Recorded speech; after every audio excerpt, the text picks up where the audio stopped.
diplomatic license to it. Is that what you say? Diplomatic license. Yeah, listen, it's Okay, so fine. this This is section, the last year where we're doing a Gadata, and then afterwards you're going to have to be in the end just to cover the Gemara subject. But a Gadata, you can do it with pleasure. Go for it. Teach us. okay, so this section is honoring one wife. Honoring your wife. And I've heard talks on this. I'm not going to read the text, as you said, Damon. So I'm going to try not to read too much. And honoring the wife brings brocha. And not just, and shalom bayit, and parnosa. I mean, and hopefully myself, you, and Gavin, when we go or Gavin and I go for round number 2, and you go for round number 1, please God, it'll be the right person who you can what's the word, who you can go to the next level with. What do you can Tolerate. not tolerate. No, I'm just saying blossom, where you can blossom. Tolerate, of course, that goes without saying. Okay, so it says where you can grow. Where you can grow, grow exactly. together. Grow and yeah. Whatever that means, that's quite a broad term. I know, grow, exactly. Grow, and she'll help you. That's why I used it. It covers everything. Yeah, exactly. She'll help you see your faults your blind spots that you don't see. And that helps you grow also, that one doesn't repeat certain behavioral patterns that I may be doing and I'm not aware of. And it's got a, okay, so it says the fulfillment of a man's destiny is contingent on the construction and maintenance of the home. And since the home is his wife is the home, it is vital that a man understand his obligations in honoring her. So honoring her, and then in turn she'll treat the man like a king. I mean, this is, in theory, that's what should happen. And it said Rav Shmuel Kamenetsky. I'll finish with this because it's a whole new section here, just the story here. Rav Shmuel Kamenetsky Shlita was asked to officiate at a wedding. He is quite a well-known Rav in the English-speaking Torah world. Prior to the ceremony, he asked the bridegroom if he understands the language of the ketubah, to which he was committing himself. After a moment of awkward silence, the rabbi turned to the young man and said, "There's only one word that you must understand, and it is ve or kir, which means I will honor. Honoring your wife is the only important part. The rest are just explanations and derivations of how to do so." So the main thing, the woman, basically, I've heard this. Does Damon stop me if I'm going to over the time? I'll try and keep it brief here. Sure. The woman craves honor and attention. And once she gets that, and I think then she feels loved, and she will treat the man like a king. I mean, it's easier. Arthur can maybe attest to that. Arthur, you the one who's been married for many years. The most important thing in marriage, okay, is when your wife gets home, it's just to listen to her for about 20, 30 minutes. Say that again? If you don't, the most important thing in your marriage is when you're with your wife and you get home, it's to listen to her for 20 to 30 minutes. If you can tolerate. Don't give any opinion, just listen, and just because that's what they want. Don't give advice. Don't say I'm going to. If she says the problem at work, you say, "Well, that's terrible. Okay, carry on." All the stuff, and afterwards she'll do anything for you. But if you don't give it to her, and I've noticed this, but if I don't give Nadine that time, she gets very pissed off with me. She won't invest, but I can see she's distant. But like when I get home at night, the first thing she hugs me. The last thing I want to do is that, but I want to fall asleep. So I listen and I listen and I listen, and then I say, "Okay," and she's okay, honey, night, and I go to bed. Otherwise she just it's just something you have to do. It's very important to listen to your wife, no matter what. Sure. I agree with that. 40 minutes a day, and it's kept me focused. Thank you, Damon. Yeah. Okay. All right, guys. Let's 30 minutes, not 40 minutes. Remember? Yeah, exactly. All right. So, guys, we're up to the 8th exchange, where Rabba said to Rabba Bar Murray, "From where can we learn a source for this thing that people say? A goose stoops as it goes, but its eyes peer afar." What does that actually mean? That its eyes are on the lookout for food. So Rabbi Bar Mari said to him, it's written in regard to Abigail that after she resolved a crisis involving David and her husband, she said to King David, and God shall deal well with my master, and you shall remember your handmaid. So I'll just tell you the story, and that'll make sense, because in her earlier speech to King David, she prophesied that her evil husband who wronged David would die. And here she hints that at the time, David should consider her as a bride. If anything, women are able to take care of themselves only too well. Where's this? It's the first book of Samuel, chapter 25, verse 31. And there's a case there where David and Melech sent 10 men to Naval. And Naval was a very wealthy man, and he wanted food for himself, King David, and his men, because they were fighting a war. And it's not like Naval couldn't afford it. He was extremely wealthy, but he flatly refused them and disgraced King David, because he mocked him. He said, who is David and who is the son of Yeshai? So when David learned of this, he grew angry with Naval and told his followers, let every man gird his sword. And then David then took his men in search for Naval and to try and kill him. Because why? It wasn't his personal honor. David was king. And when you show disrespect to your king, it's sedition. And it's worthy of the death penalty. And that's in Halacha. It's in the Rambam in Hilchos Melachim, chapter 3, verse 8. So it wasn't, if David wasn't a king, he certainly wouldn't have reacted like that. Now, Abigail, the English word, or Abigail, the Hebrew word, was Naval's wife. So she heard that David was coming to kill her husband, and then she quickly gathered an ample supply of food and started heading out towards King David and his men to try and appease them. So basically, she had a lengthy and carefully reasoned speech where she said to David, please don't kill my husband. And she said prophetically, since he has done something wrong, God will take care of him and he'll bring Naval's life to an end instead, but it shouldn't be on David's hands. So when she took her leave from David, she hinted subtly that when the time came, David should recall her beauty and also generosity and the fact that she wants King David as a husband and David can take her as a wife. So those sequence of events indeed took place. So the lesson is that a person's humility should not ask him from asking for things that he needs. If their necessities related to the Torah or for his livelihood or whether he needs to claim a load due to him, humility shouldn't be a stumbling block. It should be a case where you ask in the correct way, but you need to set your priorities correct. Okay? So Rava said to Rav Murray, from where can we learn a source for this thing that people say? 60 aches afflict the tooth of a person who hears the sound of his fellow eating, but not himself eat. So what is it saying? It's saying, look, it pains a person when he, in fact, is deprived and somebody else has. Now, it's not necessarily a matter only of jealousy. It could be a fact of genuine anguish. So, for example, it's a case that when somebody is battling for money, I realized many years ago, I had when I bought the Mercedes convertible, that many people were struggling and they couldn't put food on the table.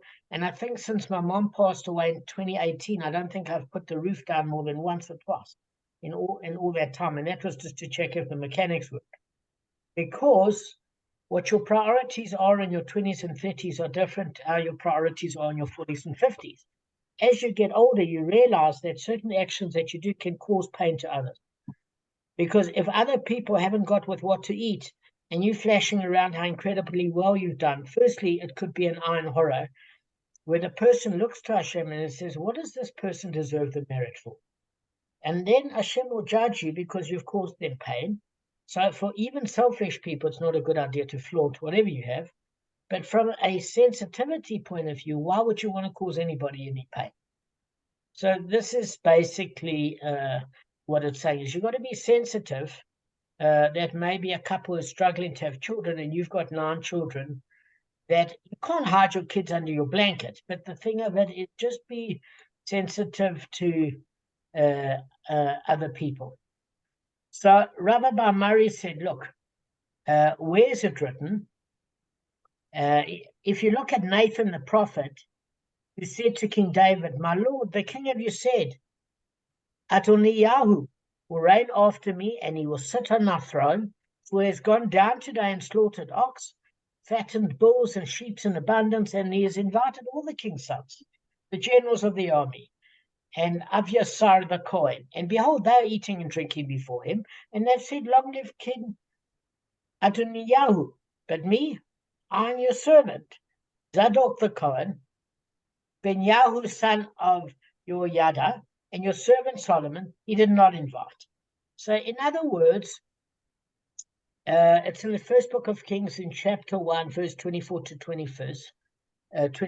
On the surface, it looks as though Nathan was complaining to King David that he hadn't been invited to the feast that Adoniyahu had prepared.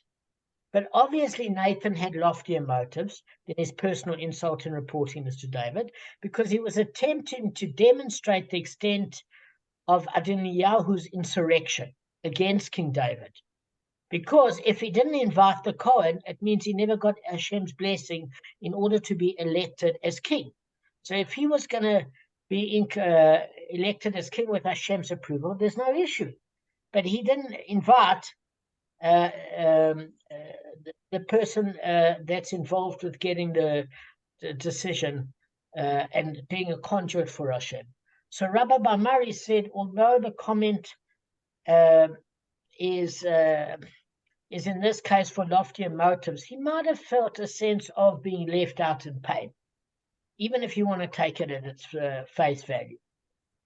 So Rava counters with a different discussion to Rabbi Murray. He says, you state your source from there. I'm going to state my source from here. Now, Rava's famous thing is to generally take it from Chumash rather than the prophets or the writings. Yitzchak brought her into the tent of Sarah, his mother. He married Rebekah. She became his wife, and he loved her.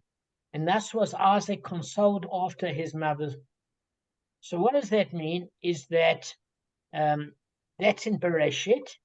It meant that he obviously had great pain at the loss of his mother Sarah, and it was time for him to get married. And what happens is the miracles that Sarah wrought in her tent was basically something that Rebekah had the same merit to achieve, and that did provide comfort for him. And it's written afterwards in the very next verse, Avram proceeded to take a wife, and her name was Keturah. Now, some people say that Keturah was in fact Hagar, and she made a full teshuvah, and some people say Keturah was a completely different person. But irrespective, if you look at it on the superficial surface, it would seem that Avram remarried because he was jealous of Isaac. But obviously Rashi said that's not true. He had loftier motives in marrying Keturah than simple jealousy. But Rava uses this as a hint in the popular adage. So what it means is that it says when this form of jealousy evokes 60 aches, 60 is just a common expression for a large number of pains, a large number, etc., where we learned before that if you eat properly and drink properly in the morning, 60 people can't catch up to you. It's just an expression, it's a hyperbole. But the reason why Avram wanted to marry Keturah is he realized that prophecy doesn't reside with somebody that's in a depression. If you remember, what was that case, guys, when Yosef was kidnapped, the standard question is, well, Yaakov had prophecy. Why didn't he see that Joseph went down to Egypt? Because he was in a state of mourning, prophecy left him, and therefore he couldn't perceive that Joseph was in Egypt. Okay? So obviously when somebody feels lonely and their life is unfulfilled, and he saw that Rebekah obviously spiritually replenished Yitzchak, then Avram knew it was also time to marry Keturah, and he had multiple children from her. And he needed to also carry on his life and his own spiritual growth and the growth of the Jewish people and the growth of the rest of the world, because the Jewish people come through Yitzchak, but there are other nations that come through Keturah. Okay, there's a 10th exchange between rabbis who said to Rabbi Bar Mari, where can we learn a source for this thing that people say? The wine is the master's, but the thank you is the sommelier's. Okay, so the sommelier author is a wine steward. It's like a butler. So yeah, I know. I learned that. Okay, well, I didn't know what a sommelier is because I hang around in Peruvian circles. I don't exactly go there and wine and dance. So I learned something. So I had to look it up. So what does that saying mean? It means literally, listen, the wine belongs to the master of the house. But the appreciation goes to the one who pours it. So those who drink the wine at the palace, either of the king or at your host, if they've got a servant that pours it, okay, thank the wine steward, it's derech eretz, but what you should do is thank the actual owner of the wine. And what does this saying actually mean? According to Rashi and Tosfot, it means that people have misplaced feelings of appreciation. So there's something I want to mention in this note. There's two sorts of appreciation. I always say that at the end of the day, whether something good happens to you or bad, it all comes from Hashem, but a person can choose to be a shaliach, a messenger of good or bad. So if somebody's in a road rage incident, they're going to be held fully responsible for assaulting somebody because they chose to be an assailant. If somebody saves somebody on the side of the road after a car accident, they chose to be that person's healer and doctor or the paramedic. So you can choose in life if you want a good or bad path, but Hashem will send the message to you either way. So often we thank a person. Yes? I've got something to send to you guys privately about the bad road rage incident that happened here. It's caught on camera. Just so I'll send it to you guys. Okay. In South Africa, it happens every day, Kevin. This place is a savage place. This place. Yeah. It's not there. It makes the paper an article. Here, it's another day. It's just another day. Really, doesn't even make the paper. That's how bad it is here. So, so what we're saying is here is you must definitely show appreciation and thank a person that's extending themselves as a shaliach of Hashem, but don't forget to thank the most important Hashem who created such an opportunity for you. Okay, so we have to give praise to the master and not have misplaced thanks at the cost of the acknowledging the true owner of everything. So Rabbi Bar Mari replies. He says to Rabbi, "Where's the source? It's written that that Hashem told Moshe to go appoint Yeshua as his successor in the following way. You shall lay your hand upon him in order that the entire congregation of the children of Israel will pay heed." And that's in Numbers chapter 27, verse 18 to 20. And what it's saying is it's also written, and Yeshua, the son of Nun, was filled with the spirit of wisdom because Moshe had laid his hands upon him so that the children of Israel obeyed him, etc. So, obviously, the passages give credit to Moshe Rabbeinu for giving Joshua wisdom and greatness, because the truth of it is Moshe was his Rebbe, and Joshua was an attentive student. But ultimately, that transfer of wisdom and greatness was Hashem taking the conduit ability from Moshe and handing over the next generation to Yeshua. Okay, so it merely passed through Moshe, so thanks has to be given also to Hashem. Let's go to the 11th exchange. Rabba said to Rabbi Bar Mari, from where can we learn a source for this thing that people say, a dog in its hunger will swallow stones? Okay, what we're saying is something as hard as stone, which is difficult to digest. So what do you think that adage means, guys? I know. What does it mean, mate? Okay, what the adage means is And I just want to go out the room a second so I can talk to you. What that adage means is if somebody, even you offer him the sweetest thing, okay, and he's full, he won't have it. But if somebody's hungry for learning and he doesn't care, he'll find the best thing out of it no matter what. Arthur did his homework because it just says the exact same thing. Rabbi Bar Mari says exactly like Arthur. Arthur said like Rabbi Bar Mari. It's written, the sated soul will trample the honeycomb. Exactly what Arthur said is, if you're full, you're not hungry anymore. If you've been satiated, whatever you lack in your life, whether it's a partner, whether it's money, whether it's health, once you have it, it's not that you don't appreciate it, but that need goes away. But to the hungry soul, in other words, a soul that's desperate for that particular missing thing in their life, every bitter thing is sweet.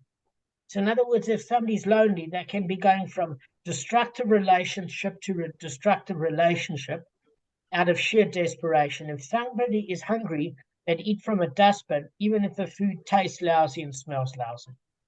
And if somebody is sick, they'll try whatever remedy that can relieve their pain and their illness. So Arthur, beautiful, perfect. Well done. Perfect. Rava said to Rabbi Bar Mari from where? Yeah. Rava said to Rabbi Bar Mari, from where can we learn a source for the thing that people say? Because this is the 12th adage. It's a bad palm that grows next to barren trees. Arthur, you're on a roll. What do you think that means? Say it again, please, Damon. Just repeat that phrase, expression. Okay, it says a bad palm strolls and goes next to idle trees. Yes, I know this part too. This basically means people who you hang out with is what's going to happen to you. So if even if you're a good guy and you hang out with bad people, you're going to you're going to do that. But if the other way around is if you hang out with good people, then you're good. They'll influence you mean? They'll have a negative influence. Arthur's exactly right. Remember before we said that Lot nearly died. It was only in Abraham's merits that he was saved, because you hang around bad people. If bad things happen to bad people, you're going to get sucked in. But this means even something a little bit deeper. In other words, it means that a close friend of empty people is a bad person. So a person should strive to attach himself to good people, because if he becomes involved with a bad person, people will think he is also a bad person, according to the Meiri. Okay? Because the word dishra that are idle, and that term is used to describe somebody that's pretty lazy in Bava Basra in the 139th A Daf. And what it means is that often if you're attracted to something negative, there's something deficient in your character. As Arthur said, you might not start off that way, but that's definitely the way you are going. That's definitely the way you're going. And Rabbi Bar Mari said to Rava that, you don't even have to go to that saying that people say. What you can do is it's written in the Torah and repeated in the prophets and stated a third time in the writings. Because we learn in the Mishnah and it was taught in the Brisa. In other words, Rabbi Bar Mari is saying, you see this theme over and over again. Where is it written in the Torah? Esav went to Ishmael and took Machalas, the daughter of Ishmael, as a wife for himself. Okay? Now, in Bereshit, Esav is the bad palm, and Ishmael is the barren tree. Let me tell you what I mean. Esav was born of good stock, and he had the potential for greatness.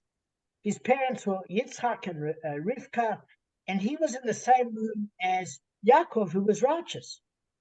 Okay? So, by acting in evil ways, Esav produced inferior fruits.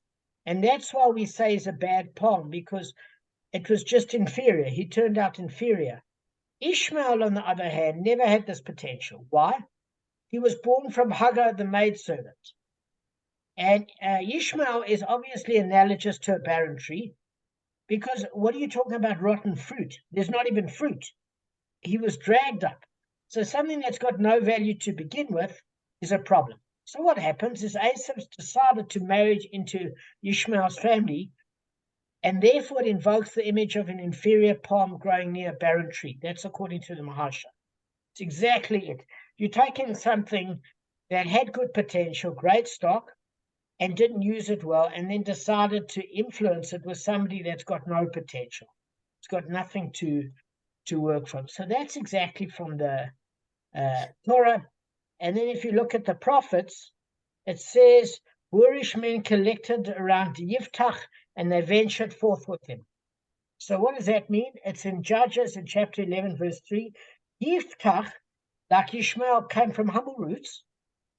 He was the son of a concubine.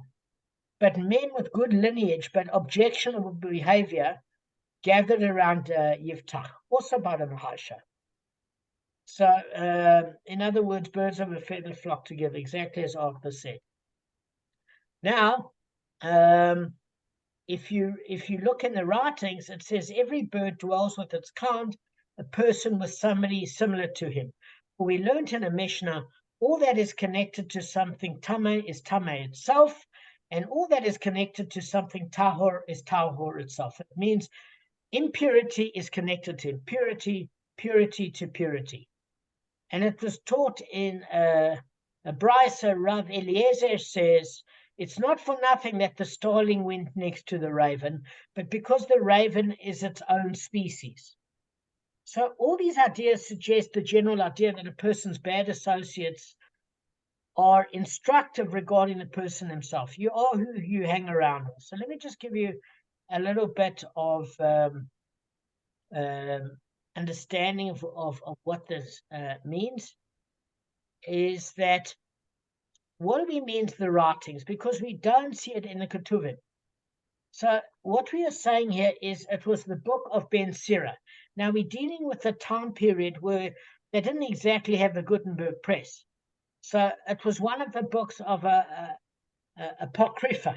It was one of the books of Proverbs, and it's one of the few books that were put into writing, but it's not the actual books, the Ketuvim, okay? But it was said it was written. So when you read the word writings, you've got to actually understand in the Gemara what it means. It's not even a lachic work, but what is it? It's like Aesop's Proverbs, etc. And what's this case that it's talking about?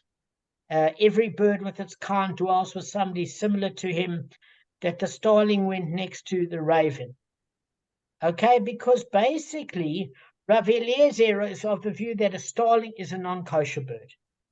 Now, how do we know this? In Gemara 65a, the rabbis disagree with him. He says, look, the starling doesn't exhibit any of the characteristic of a non-kosher bird. It's not a bird of prey, etc. But Rav Eliezer says that the reason that he deems it's a non-kosher bird is that it associates with the raven. You mean probably sexually, I don't know, but maybe it breeds with the raven. So if the starling seems to come from good stock, but its association with a non-kosher species, it demonstrates to Rav Eliezer that it's also not kosher. Now, what's this thing about Tumah is with Tumah and Tahor is with Tahor? So this is in Kalim, which is vessels, in the Mishnah in chapter 12, verse 2. So the Mishnah, guys, basically refers to metal hooks, and you can hang items on it. So in the temple, there were iron hooks, and they were actually embedded in the wall in wooden pillars. And then what would happen is the Kohen would shecht an animal, and the slaughtered animals were hung in order to be flayed open. Okay? Now, the rule is that a hook is merely an accessory to a more important utensil. So basically, it assumes the status of an object in terms of which it's stuck. So if it's stuck to something pure, it's pure. If it's stuck to something impure, it's impure. So let me just illustrate from Pesachim in the Gemara in the 64th daf. We know that if you've got wooden utensils, they can contract tumah only when they become receptacles. What do you mean? Flat wooden utensils, like a tray. In other words, a utensil is something that can be used, or a spoon, something that can gather something up. So if a hook is attached to a wooden cantilever, for example, or something that's generally not used to put a hook up on, it doesn't really have a receptacle. It's like basically useless. So then it doesn't contract tumah even if it came in contact with a tame source. But if the hook is attached to a table or bench, and that bench is actually a receptacle that if you put on treif meat on the table becomes treif, then the hooks become treif. So why we're using this analogy is whatever the hooks are attached to, if they're attached to treif, they become treif. If they're attached to kosher, they become kosher. Gabba, you with me? You're falling asleep? I know you've had a long day, but long Sorry, day. but Nothing to apologize for. No, I did. I was. Nothing to apologize for. And I tell you what, we can, if you want to stop at this note, if you're exhausted. We've got 6 minutes left. No, it's fine. It's fine. I was actually fine. I just for the last minute Listen, or so. your colleagues all take turns in sleeping, and it's a tag team effort. And I appreciate the fact that you're a team player. Damon, so you're saying that if something comes into contact, that this hook that comes into contact with something that is tamei, in it itself becomes tamei. Not necessarily. If that hook is attached to something that itself is not a receptacle, it doesn't actually, because that receptacle, it's not. The kli is not useful. If the kli is useful, then that kli can contain tumah. Then the hook that attached to it is. So sometimes a hook cannot get tumah. But the general principle is, if you've got a kosher plate and you put treif on it, the plate becomes treif. If you're a kosher person and you get attracted by negativity, it's going to affect you in some way. As the saying goes, if you hang out in a slaughterhouse, you're going to smell of dead flesh. If you hang out in a perfume shop, you're going to smell of beautiful flesh. So that's why I'm with all of you guys, because it elevates and it steps up my game. And it's such a pleasure to prepare for you guys, for my good friends. And it really is a privilege. And you really, really appreciate seeing you every day, all of you. Okay. No, and thanks to you. Yeah, Kolapur, and thanks for all the effort that you put in. Yeah. Trust me, Damon will put in you'll put in a fair amount of hours every week, a lot of hours every week to make sure that he's fully prepared and he comes in here and he gives over a great show. He really does. So, because this is a lot of content, you must understand the pace that we go at is quite fast, so we get a lot of stuff covered, and it's actually quite remarkable. I think we're doing, Damon said, somewhere between a duff and a half a week. So we're doing like just over a duff a shavua, which I think is actually the right pace, by the way. Cecil Steinauer, I once told him I was interested in doing duff yomi, and he said you need to do duff a shavua. It's much better. And that's basically what we're doing. We're going a bit faster with Damon because all of us are not exactly in our 20s, and we want to try to finish us before we hit 80, type of thing. So even that I think is impossible, but we're going to give it a try. Please God, but you know what, guys, I encourage you to do two things: is to do your own learning as well as do the share, because the speed that you can go when you learn on your own is honestly a different pace, because it's not a group. It's like teaching Microsoft one-on-one compared to a group of a bigger group of people. But what also happens with the share is some stuff, like we'll do 2 duffs or 3 duffs in a week, like when it's like this, a Gadik stuff, we're flying through the material because it's not very complex. And then we slow down when it's a difficult concept. So what happens is when I drive to Durban, there's certain parts, like when you get to Howick, you can just sit. From Howick to Pietermaritzburg, you're just going to sit.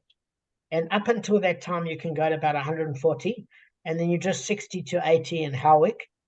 And so it goes like that with a duff. It's like you go very fast when it's simple stuff, and then you slow it down. But our average pace is a duff to a duff and a half a week.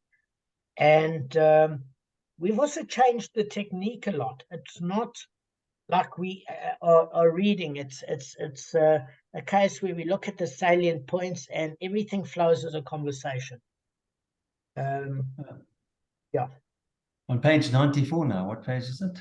I'll tell you where. No. Duff.